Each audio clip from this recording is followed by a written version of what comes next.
understand how to live in the moment. Perception is the way of understanding or interpreting something. If I take one person here to interpret or to tell me about this tree, and I ask somebody else, definitely it's going to be different. Somebody will talk about how that tree is not straight, is going this way. Somebody will talk about, the beauty of it. So perception is the way you understand and interpret something. Perception creates your belief, what you believe in. And your perception, the way you interpret things, determines your mindset. Mindset. So it's a pair of two things, your mind and set. So it's how you take something and you interpret it. How you think about your money and pair it with either faith or fear. So it's taking an object or subject and pairing it with your perception. So mindset is your belief about certain things, and it affects the way you handle situations. And your mindset will affect how you live in the moment. So let's go to our reading. It's Luke chapter 10, verse 38 to 42. Luke 10, verse 38 to 42. And our second reading is Philippians 4, verse 6 to 7. And so the story of Mary and Martha, we see Mary and Martha, two sisters that invited Jesus to their house. And when Jesus came, Mary just went and sat down at the feet of Jesus. And we see Mary just running around. Mary was thinking, how am I going to serve these people? How am I going to feed them? She was worried. She was busy. All she did was think about what am I going to do? And she was up and about, washing dishes, getting the vegetables, getting the meat barbecue, the dessert, everything. And then as she looked, she saw where her sister was sitting, Mary. And that upset her. She was very upset because she was looking at it, comparing herself. Me, I am here, getting busy running around, and you are just seated there. She got angry, and what she did, she went to Jesus and asked Jesus, and told Jesus, my sister is just sitting there. Can you ask her? Can you ask her to help? So if we compare Mary and Martha, Mary was living in the moment. She understood the importance of Jesus being in the present and just sitting down and receiving. While Martha, on the other side, was living in the future. She was thinking about, how am I going to feed them? And nobody said they were hungry. But she thought, if I can only cook for them, if I can only do this, if I can only do this. And from her busyness, she ended up being upset. She ended up complaining. She ended up comparing herself with Mary. How many times do we miss to live in the moment because we are so busy doing other things that we miss the very thing that God has purposed for us? This year has been the year of supernatural blessings. How many times have you come to church and when God is about to release that word, you miss the moment? Because probably you're using the phone, it rings and you check the message. Or you look at the front and you look at the preacher who's preaching, you don't even hear them, you're distracted maybe by the way they are dressed, or what they are doing, or the voice, or the way they walk. Yesterday somebody told me some people can be upset by the way you walk. I didn't know that. I was surprised. But how many times? So, how do you live in the moment? How do you come to church and live in the moment that when God is talking, you are able to hear that word? When God is coming down in His presence during praise and worship, He comes and touches you, and you do not miss that moment. If you look at the life of Mother, we can learn from her. What are the 4 things that can prevent us from living in the moment? Number 1, when Martha saw Mary just sitting there, she compared herself and was like, me, I'm here running up and about, and you are there just sitting down. So when we compare ourselves with other people, you say you are there at the door greeting people, and yet somebody else is sitting down. You are there in the kitchen cooking, and yet somebody is sitting down. I am there teaching Sunday school, and yet somebody is sitting there. When we start comparing ourselves with other people, it steals your joy away. The joy you're supposed to have inside, comparison steals that joy away. And that joy is replaced with dissatisfaction. So instead of you being satisfied in the moment and what is going on, you start feeling dissatisfied. The joy that you would have experienced during the praise and worship, the joy you would have experienced during a church service, or the joy you would have experienced with your children, it is taken away because you're comparing. How many times do we compare our children with other people? Other people's children. You say, I wish my child was so and so. The joy you're supposed to have with your child is taken away because instead of you having fun with your child, you start comparing your child with other people. How many times do you compare your spouse with somebody else? You say, I wish my husband was so and so. In that moment, when you start comparing, your joy gets out of you and dissatisfaction fills you. How many times do we compare our church with another church? You're like, I wish JICC was like the mega church. And in that moment, you miss what God is talking to you.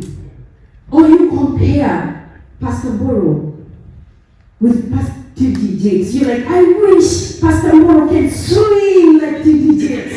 And in the moment, you miss the moment. Or you say, I wish Pastor's wife cannot wear those blocks and wear those high heels like this. So that when she goes there, the dress can go like this. And in the moment, you miss it. How many things have you compared with something else that you miss that moment that God has given you? We have to learn how to enjoy what we have, how to embrace the moment. Wherever you are, live in the moment. Do not compare. Amen.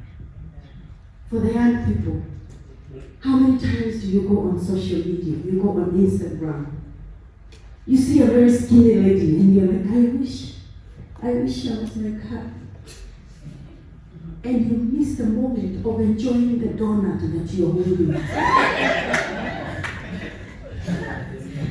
You know, comparison steals your joy and brings dissatisfaction.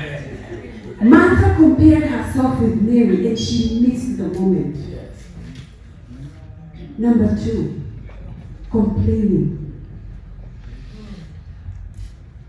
Instead of Mother accepting her position and give whatever she had, she went to Jesus to complain. And what happens? We said your mind is very powerful. You are in 100% control of what you think. So when you complain, distraction. And once you open the door for distraction, your mind refocuses to something else out of the present moment. Everywhere she went, people were complaining about her. When Mary went to anoint Jesus with a very expensive perfume, Judas the Iscariot complained about the perfume, and he said, I wish she doesn't use that expensive perfume, because we can use it, the money that is worth of that perfume can be used to feed the hungry people. So look at that scenario. We are here.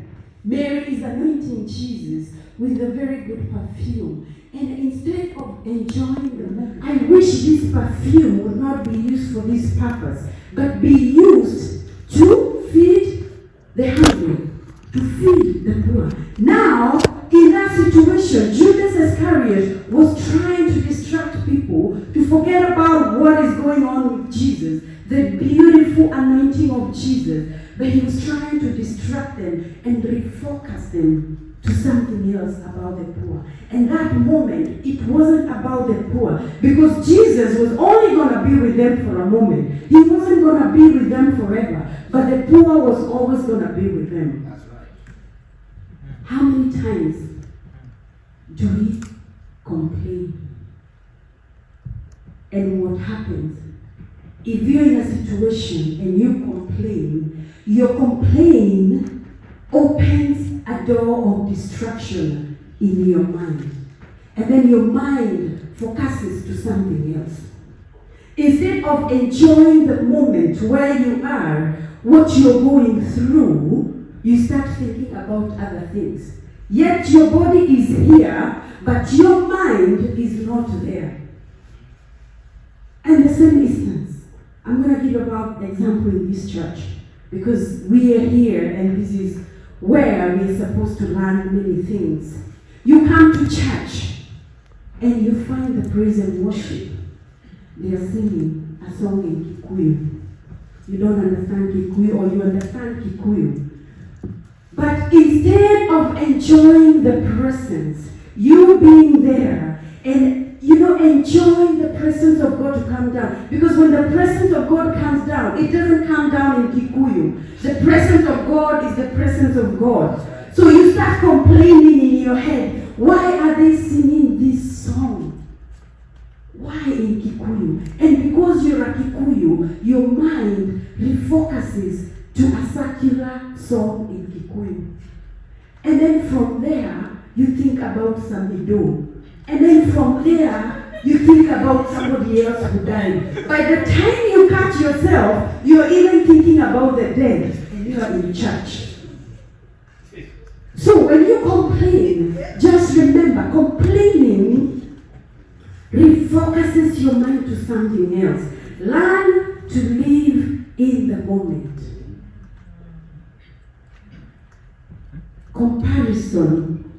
Number 3, anxiety and fear. Things that prevent us from living in the moment. Anxiety and fear. Jesus told Mother, you're worried about many things, but only one thing is needed: to be at the feet of Jesus. So anxiety is living in the future. When you're anxious, you're actually not thinking about things that passed. When you're anxious, you're worried about things that will happen. Martha, in this situation, she was anxious because she was worried, am I going to finish cooking on time? Am I going to be able to feed all these people? Oh my God, what am I going to do? She was not living in the moment. She was living in the future. And in the future, she was dissatisfied because she was not there yet. She was in the moment. So anxiety makes us not live in the moment because we are trying to live in the future with dissatisfaction. How many times do you invite people in your house? And before they come, you start cleaning even the closets as if they're going to stay in the closet. And by the time the visitors arrive, you don't even have energy. You're looking at them asking yourself, why did they come? Why? And you are the reason. Because you made yourself anxious. Because you were cleaning the closet. They were not going to sit in the closet. You didn't do what was needed. So anxiety removes your mind from the present and takes you to the future. Number 4. Regrets.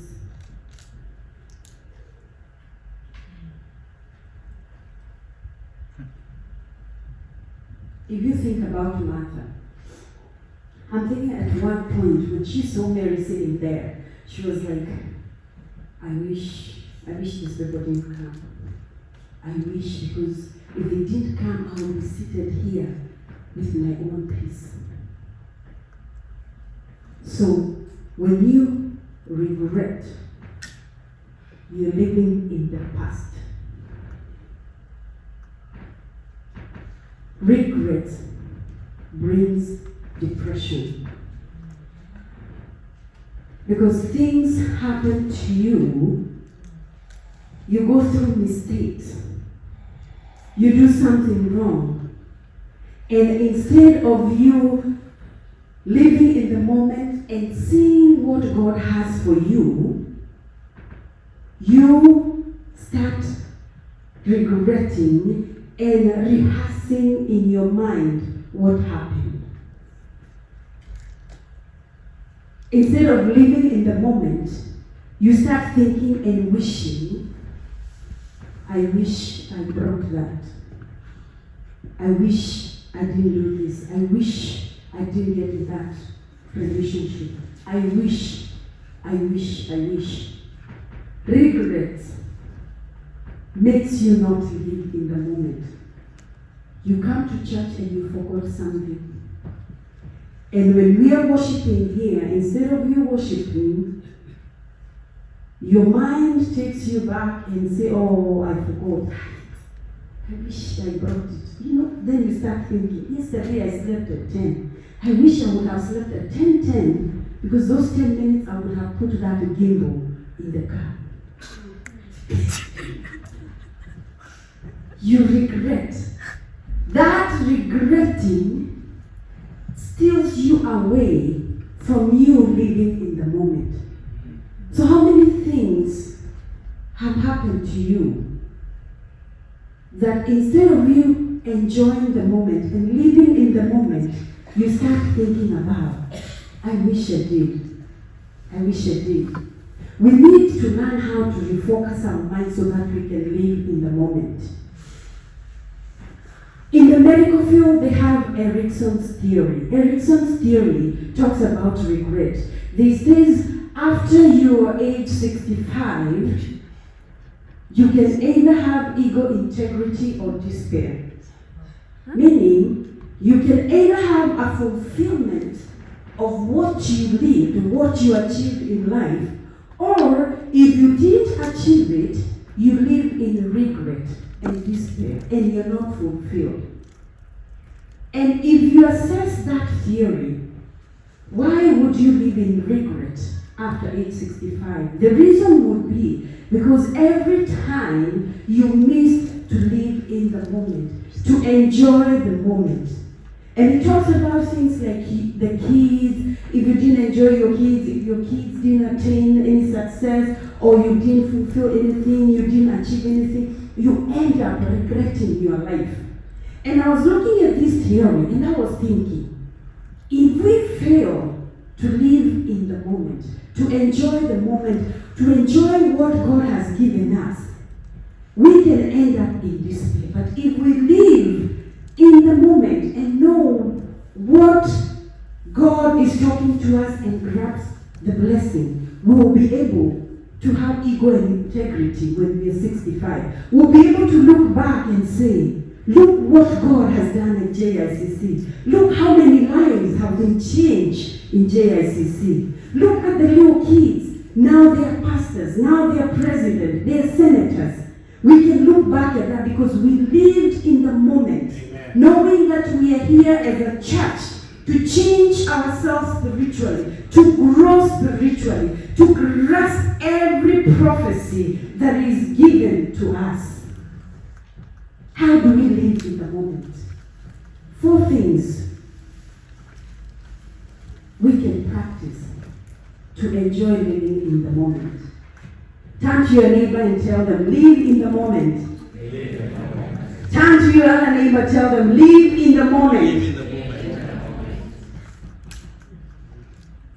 Living in the moment takes you to understanding and being aware of what distracts you. What distracts you from enjoying your spouse?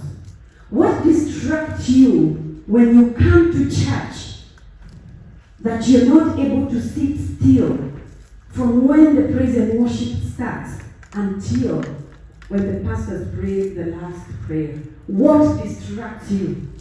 Is it hunger that you have to get up and go get tea? Is it going to the bathroom? Is it your phone that distracts you? Is it the frown on somebody else's face? Is it the smile on somebody's face? What distracts you? Only you, yourself, you know. Because what distracts you, me, may not distract you. So what distracts you that you're not able to enjoy the moment? Identify what distracts you. If it's in your family, is it your children that distract you? How do you deal with them? Is it maybe the way you react to them?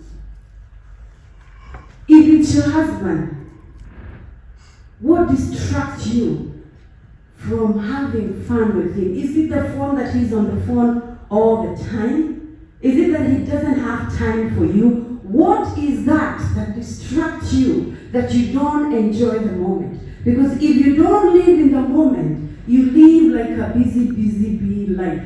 You are here and you don't even know how you got there. Then you go back to work. You go home. So you're like that and you miss that moment.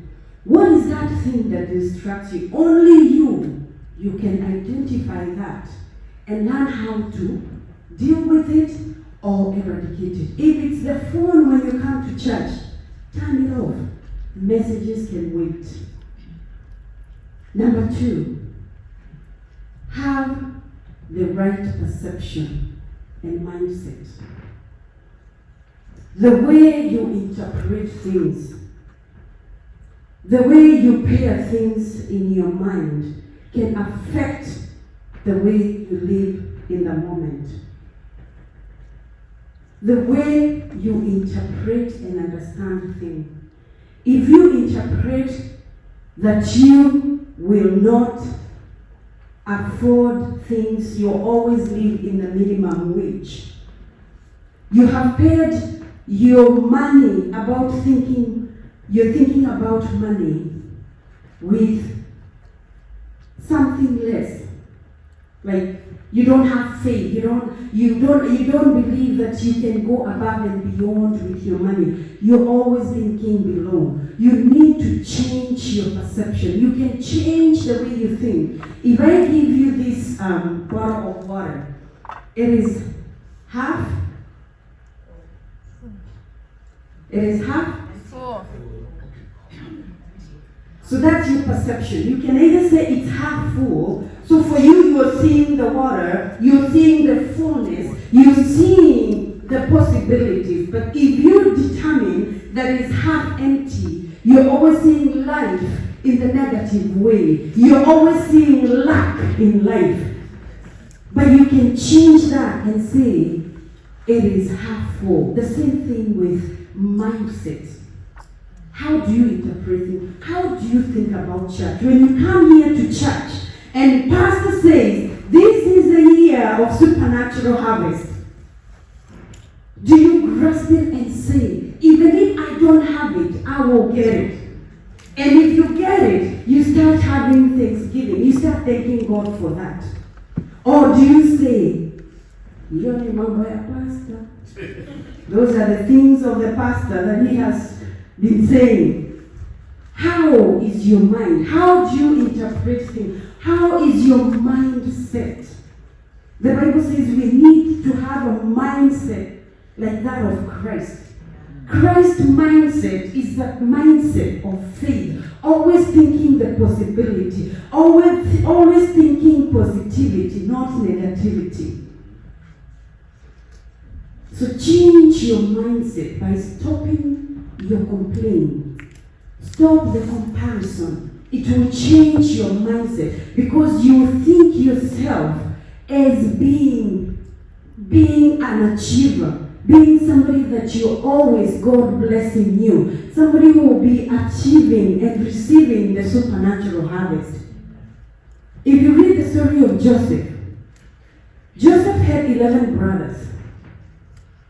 And those brothers, they sold him to Egypt.